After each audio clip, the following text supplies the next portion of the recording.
our chapter 2, the last section is 2.6 related rate.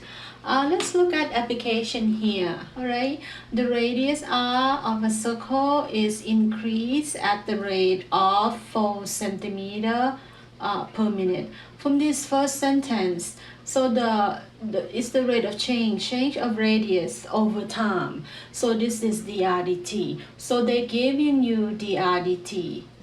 The increase of radius over time is equal to 4. Now find the rate of change of the area. So they asked you to find dA/dt. Change of area over time. So dA/dt when the radius is 8 centimeter.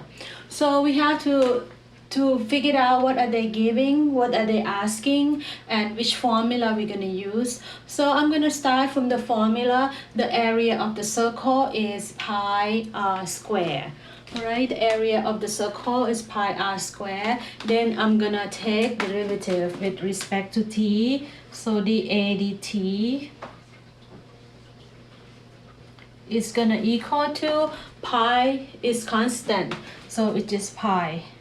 Now if I take derivative of r square, it's going to be 2r, and the r here is the variable, so it's going to be dr dt.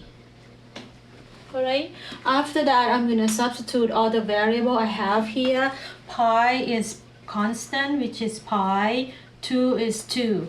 R is the radius. They want it when 8 centimeter. And dr/dt, the rate of the radius over time, is 4. It's given.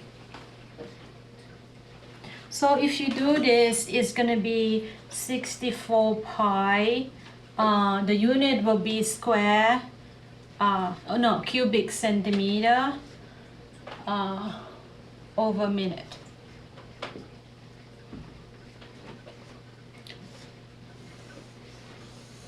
So the answer is 64 pi, all right, cubic centimeter per minute.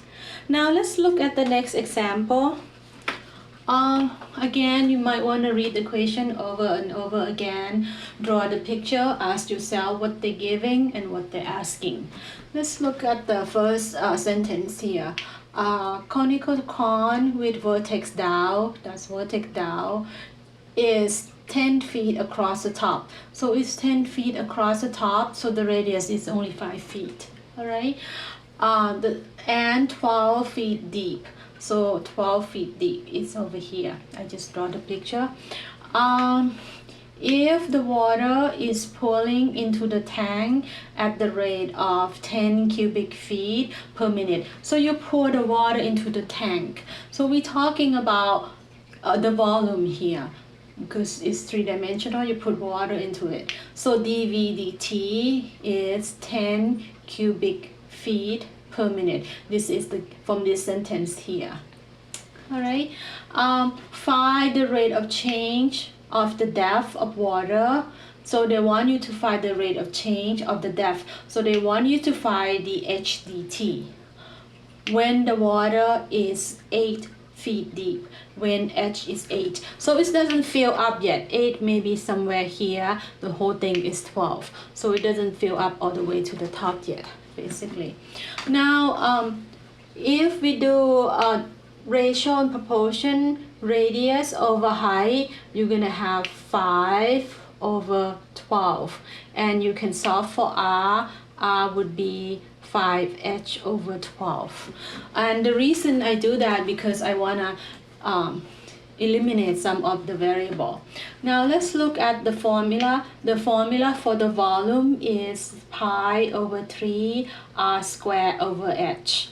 Now if I put r equal to 5h over 12 here, I eliminate one variable, which is r. So I just end up to v equal to pi, which is constant, over 3 phi h over 12 quantity square over time h. So it's just one variable on the right hand side.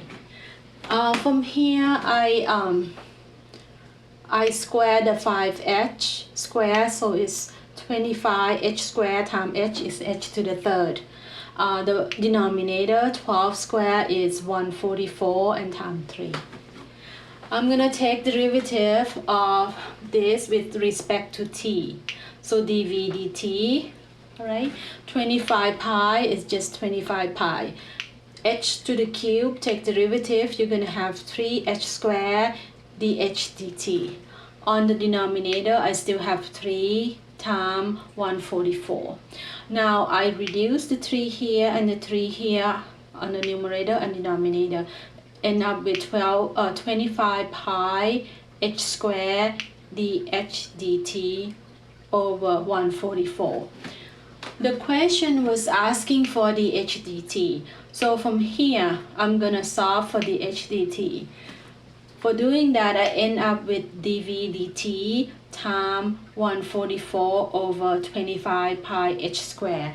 Substitute dv dt, which is 10, 144, 25 pi, and h is 8 feet deep.